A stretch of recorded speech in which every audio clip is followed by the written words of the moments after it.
안녕하세요. 유튜브 넘버원 축구 분석 전문 채널 골 때리는 TV 배팅맨입니다.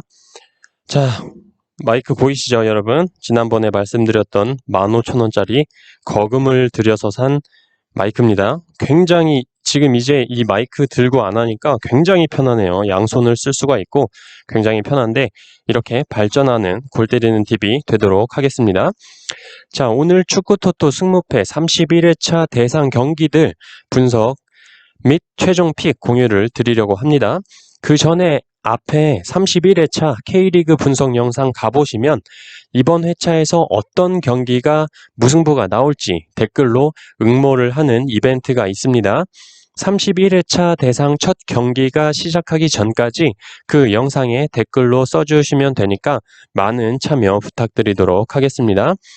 요새 날씨가 너무 비가 오고 비가 그치면 또 습하고 짜증나고 그런데 또 이제 주말이니까 열심히 여러분들도 분석하신 내용들 가지고 승무패 구매하셔서 맥주 한 잔 딱 하시면서 에어컨 틀어놓고 축구 보는 것도 굉장히 좋을 것 같습니다. 자, 어쨌든 골대법은 전에 영상을 올려드렸기 때문에 따로 언급은 많이 안 할 거고 전에 영상 참조해 주시고 멤버십 분들께는 이미지로 커뮤니티에 올려드렸으니까 그 이미지 참조하시면 될 것 같습니다. 그러면 이제 말씀드린 대로 축구토토 승무패 31회차 최종 분석 및 최종 픽 시작하기 전에 좋아요 눌러주시는 거 아시죠? 제가 이렇게 했다고 2번 누르시면 안 됩니다. 한 번만 눌러주시고 오늘 처음 오신 분들께서는 구독 눌러주시고 좋아요 눌러주시면 감사하겠습니다. 그러면 시작해 보도록 하겠습니다. 자, 1번 경기 시미즈 대 삿포로.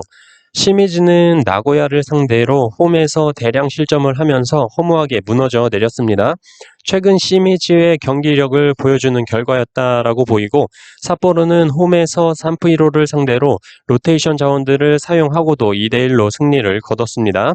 양팀 모두 리그컵을 치렀기 때문에 체력적으로는 동일하다고 보이지만 최근 3번의 맞대결에서 모두 삿포로가 승리를 거뒀고 가장 최근의 맞대결에서는 무려 0대8로 시미즈를 무참히 밟았던 삿포로입니다. 송크라신 아라노 페르난데스 선수가 좋은 폼을 유지하고 있고 주중 리그컵에서도 카네코 타쿠로와 더글라스가 골맛을 봤기 때문에 기세가 좋은 삿포로가 유리해 보이는 경기고 특히 J리그가 들어온 후에 앞선 2번의 회차에서 1번 경기는 정배가 그대로 들어오는 경향을 보여주고 있습니다.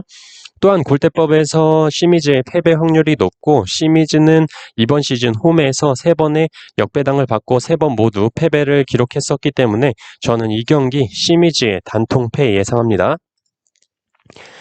2번 경기 나고야 대 우라와. 나고야는 주중 리그컵에서 시미즈를 상대로 3대0으로 대파를 하면서 승리를 거뒀습니다. 최근에 나고야가 굉장히 경기력이 좋죠. 지난 가시화전 패배를 제외를 하면 리그가 시작되고 패배를 기록한 적이 없었습니다. 리그컵까지 포함을 해서 5경기 동안 한 골밖에 실점하지 않는 수비는 굉장히 단단하다고 보입니다. 반면 우라와는 세레소 오사카에게 1대0 패배를 기록을 했죠.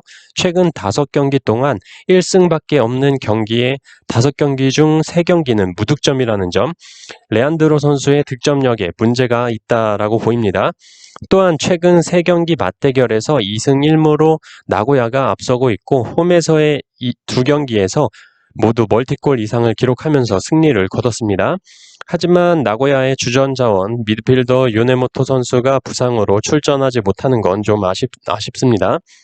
저는 이 경기 나고야가 최근 부진한 경기력을 보여주고 있는 우라와를 상대로 홈에서 경기를 주도할 것으로 보이고 양팀의 맞대결 전적상 무승부가 한 번도 안 나오다가 직전 맞대결에서 무승부를 기록을 했기 때문에 무승부는 어렵다라고 보이고 최근 경기력의 우라와가 나고야를 상대로 승리를 거둔다는 건 더 어려워 보여서 이 경기 나고야의 단통승 예상합니다.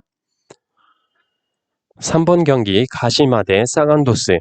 가시마는 리그컵에서 1군 선수들로 풀라인업을 꾸려서 가와사키를 상대로 선전을 하긴 했지만 2대3으로 패배를 기록을 했습니다. 팽팽한 경기였기 때문에 그만큼 체력 소모가 컸을 것으로 보여요. 하지만 오이타와의 경기에서 득점력이 살아나면서 가와사키를 상대로 2골을 기록을 했다는 건 최근 점점 경기력이 살아나고 있다는 걸 보여주고 있는 결과로 보입니다. 사간도스는 무슨 자신감인지 모르겠는데 리그컵에서 로테이션 자원들을 활용을 했고 결국 요코FC를 상대로 패배를 기록을 했습니다. 사간도스가 로테이션을 돌릴 거라고는 생각을 못해서 저는 괜히 사간도스 프로토 걸었다가 날려 먹었습니다. 어쨌든 주전 자원들에게 휴식을 주면서 가시마와의 경기를 대비하는 모습을 봤어요. FC 도쿄와의 원정 경기에서 보여줬던 경기력이 또다시 나온다면 가시마를 상대로 대등한 경기를 펼칠 것으로 보입니다. 저는 이 경기 일단 가시마가 홈에서 사간도스를 상대로 2014년도 12월 이후부터 패배를 기록한 적이 없습니다. 또한 골대법으로 가시마의 승과 무 확률이 30% 이상으로 동률이 나왔기 때문에 이 경기 가시마의 패배는 없어 보이고 특이점으로 가시마는 이번 시즌 홈에서 2번의 정배당을 받고 1무 1패로 승리를 기록을 하지 못했습니다. 저는 그래서 이 경기 여러 데이터들과 리그컵에서 1군 자원을 그대로 사용한 가시마가 체력적으로 문제가 있을 것이다 라고 보여서 가시마의 단통 무승부 예상합니다. 4번 경기 가와사키 대 오이타.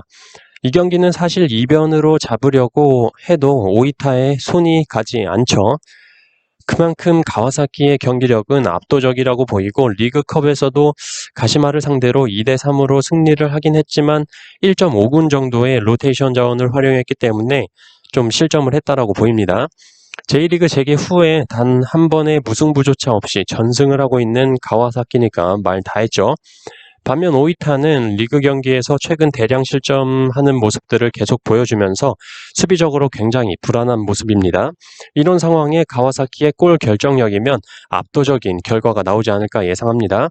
홈에서 화력 좋은 가와사키가 수비가 불안한 오이타를 상대로 승리를 거둘 것으로 보고 가와사키의 단통승 예상합니다. 5번 경기 요코마리 대 가시와. 이 경기 사실 굉장히 의심스러운 경기로 보입니다. 요코마리에 정배당이 왜 들어왔는지 모르겠어요. 요코마리가 예전의 요코마리가 아닌데 아무리 홈이라고 하더라도 리그 4연승 중인 가시와를 상대로 아무리 주중에 리그컵을 치르지 않고 온전히 이 경기만 준비했다라고 하더라도 최근에 가시와를 막기에는 역부족이라고 보입니다. 왜냐하면 가시와의 오룬가 선수가 굉장합니다. 193cm의 큰 키에 스피드도 좋고 유연성도 좋고 특히나 골 결정력이 엄청난 선수예요. 지난 시즌 J2 리그에서 30경기 27골을 몰아쳤고 특히 J2 리그 최종전에서는 혼자서 8골을 한 경기에 8골을 넣어버리는 선수입니다. 그리고 이번 1부 리그 승격 후에도 엄청난 기세로 득점왕을 노리고 있죠. 또한 주중 리그컵에서 주전 자원들을 쉬게 해주면서 가시와는 로테이션 자원을 돌렸고 오룬가 선수도 충분히 휴식을 취했습니다. 저는 그래서 이 경기 요코마리의 최근 경기력으로는 가시와를 상대하기에는 버거워 보인다. 지금 요코마리의 정배가 들어가 있는 건 아마 작년의 이름값이지 않을까 생각합니다. 그래서 저는 이 경기 요코마리의 단통패 예상합니다. 6번 경기 간바 오사카 대 요코FC. 이 경기 너무나도 간바 오사카 승에 몰렸습니다. 저는 이 경기 한번 이변으로 잡고 싶어요. 간바 오사카가 안정적인 경기력을 보여주면서 리그 3위를 달리고 있고 요코FC는 수비가 쓰레기죠. 역시 리그 17위로 강등권에 있는데 간바 오사카가 화력이 그렇게 세지가 않아서 항상 한 경기에 가장 많이 넣어봐야 2골 정도를 기록하는 수준입니다. 반대로 요코FC는 리그 3연속 무득점이지만 리그 초반에 가시와를 상대로 원정에서 1대3으로 승리하는 뜬금 승리를 했었고 리그 4연패를 현재 기록 중이기 때문에 이변 한번 잡아봐도 되지 않을까 싶고 너무나도 과거의 맞대결 전적이긴 하지만 의외로 무승부가 굉장히 많이 나왔었던 점도 볼 수가 있었습니다. 요코FC도 주전이나 로테이션 자원이나 거기서 거긴 것 같지만 어쨌든 리그컵에서 로테이션을 돌리면서 체력적으로는 문제가 없어 보입니다. 저는 이 경기 간바 오사카의 승과 무 2픽 예상합니다. 7번 경기 비셀 고베 대 센다이. 이 경기는 아예 역배로 꺾어보도록 하겠습니다. 비셀고베가 최근 성적이 좋긴 하지만 상대팀에 따라 들쭉날쭉한 경기력을 보여주고 있는데 현재 72% 가까이 비셀고베 승에 몰리는 건 너무 투표율이 몰린다, 너무 과하다라고 생각이 들고 있습니다. 또한 센다이가 리그 3연패로 사고를 한번 칠 때가 된 것 같다라는 생각이 들고 특히 승무패 7번 경기가 이변이 많이 출몰했던 번호 때이고 비셀고베는 리그 시작 후에 지금까지 같은 결과가 연속으로 나온 적이 없는 패턴을 지속 중입니다. 지난 경기 승리를 했으니 패턴상으로는 다른 결과를 낼 때가 되었다고 보입니다. 이 경기 비셀고베의 무와 패 투픽 예상합니다. 8번 경기 울산 대 수원. 자, 이 경기 뭐 다 울산 가실 거잖아요. 그쵸? 울산현대는 지난 부산 원정 경기에서 김인성과 주니오를 빼고 이상원과 비언 존슨을 선발 출전을 시켰죠. 체력적으로 관리를 하는 모습이었고 대등한 경기로 보였지만 역시 울산은 울산이었습니다. 1대1 동점 상황에서 고명진 선수를 빼고 주니오를 투입을 하면서 승리를 가져오겠다는 모습을 김도훈 감독님께서 보여줬고 실제로 승리를 가져왔죠. 시청에 공무원이 있고 군대에 가면 군무원이 있고 울산현대에 가면 골무원 주니어가 있다라고 말씀드리고 싶습니다. 여지없이 골을 기록을 하면서 울산에 승점 3점을 가져왔습니다. 상대팀 수원삼성은 정말 대구의 김선민 선수가 전반에 일찍 퇴장으로 인해서 한 명이 부족한 상황에도 불구하고 한 골을 못 넣습니다. 타가트의 골 결정력은 최악이었고 공만 열심히 돌리다가 끝났죠. 그리고 수원의 고질병이죠. 전반에는 잘 버티는데 후반 가면 꼭 먹힌다라는 말이 있을 정도로 후반이 약한 수원인데 저는 마지막 에드가 선수의 골 장면에서 과연 민상기 선수는 프로의식을 가지고 있는 선수가 맞나 싶은 장면이 나왔습니다.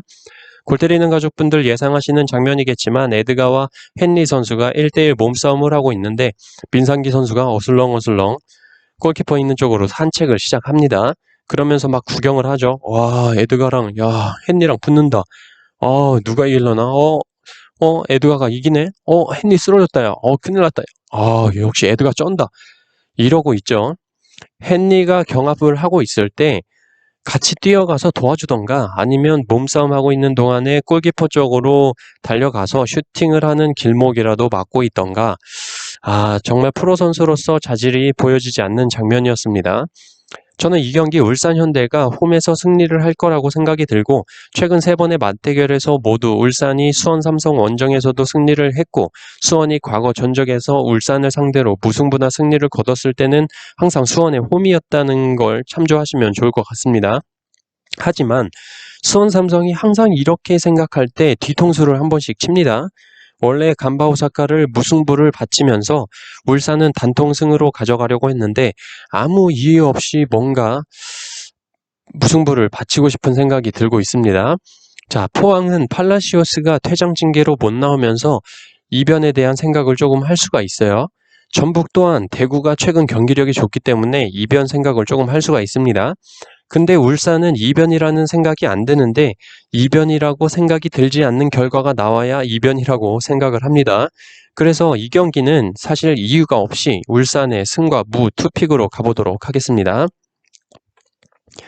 9번 경기 포항 대 광주. 포항은 전북과의 경기에서 선제골을 기록을 했지만 전북에게 역전 패배를 기록을 했습니다. 포항이 굉장히 효율적인 경기를 펼쳤다고 보이나 팔라시오스가 전반에 퇴장을 당하면서 변수가 생겨버렸습니다. 그럼에도 포항은 수비를 하고 역습하는 축구가 아니라 기존에 플레이하던 대로 혹은 또 더 공격적인 플레이를 펼쳤다고 보이고 송민규 선수가 후반에 선제골을 기록을 했죠.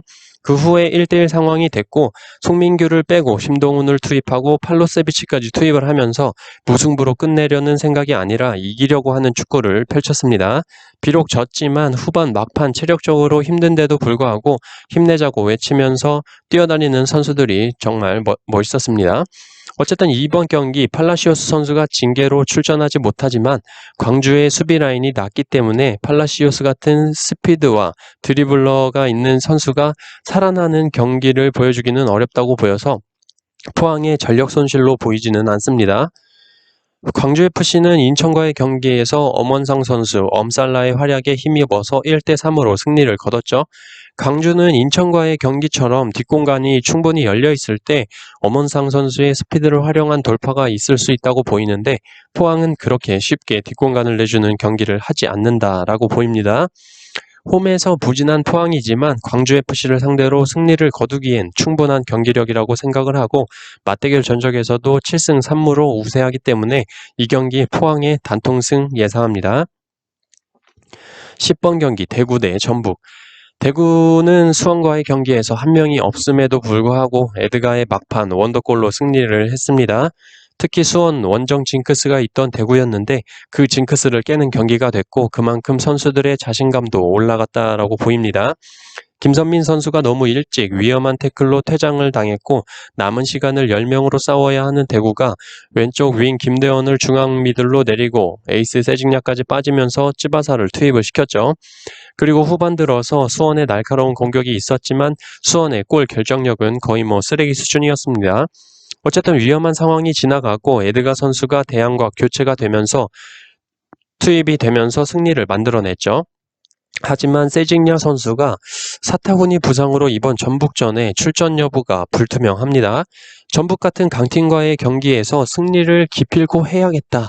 이 선수를 꼭 내보내야겠다라는 마인드로 세징야를 무리하게 투입을 했다가 부상이 더 커진다면 나머지 경기들의 타격이 크기 때문에 투입을 하더라도 교체 투입 정도로 하지 않을까 싶습니다.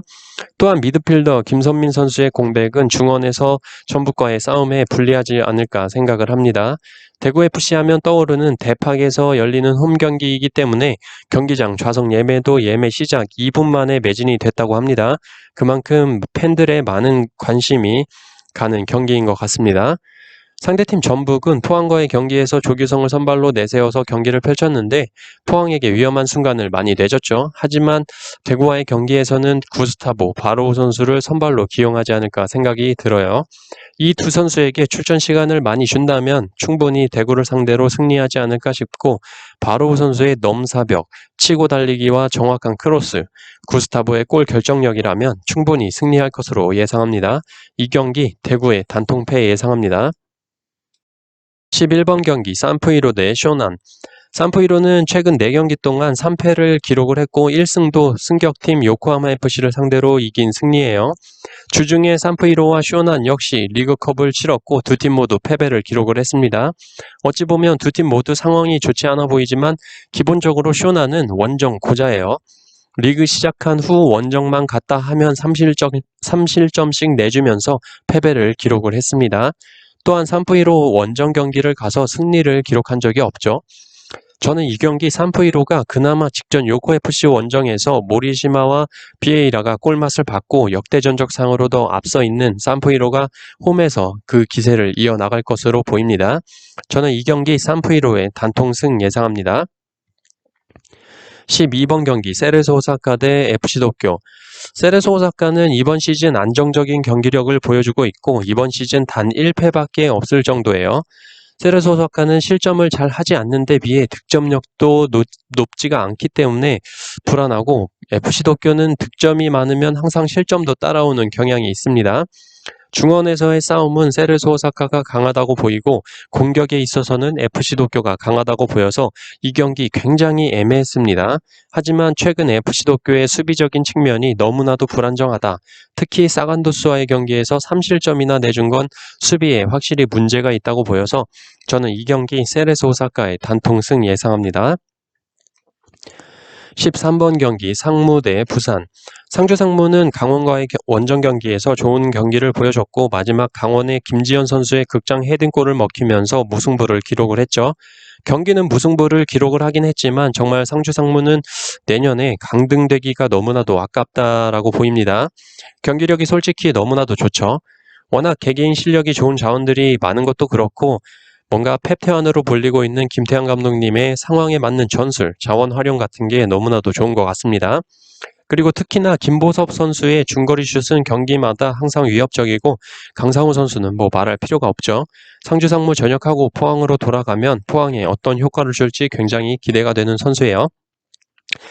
부산은 홈에서 울산을 만나서 나름대로 선전을 했다고 보입니다. 특히 골을 기록한 김현 선수는 과거에 촉망되는 유망주였는데 전북에서 자리를 못 잡고 성남, 제주를 거쳐서 아산무궁화, J2리그, K3 화성FC에서 뛰게 되면서 팬들의 기억에서 지워졌다가 FA컵에서 부산을 만나 4대0으로 패배할 당시 김현 선수를 좋게 본 조덕재 감독님이 영입을 한 자원입니다. 어쨌든 부산은 울산을 상대로 점유율도 앞섰지만 역시나 결국에는 골 결정력에서 패배를 했죠. 부산은 리그 초반부터 필드골이 정말 안 터지는 팀이다라고 보였는데 역시 울산과의 경기에서 11개 슈팅 중에 유효 슈팅이 1개밖에 없었습니다. 이 경기 어쨌든 상주 상무가 특히나 홈에서 강하고 강상우, 오세훈, 김보선, 문선민 같은 자원들이 골 결정력도 좋고 만들어가는 과정들도 좋기 때문에 부산을 상대로 승리를 할 것으로 예상이 됩니다.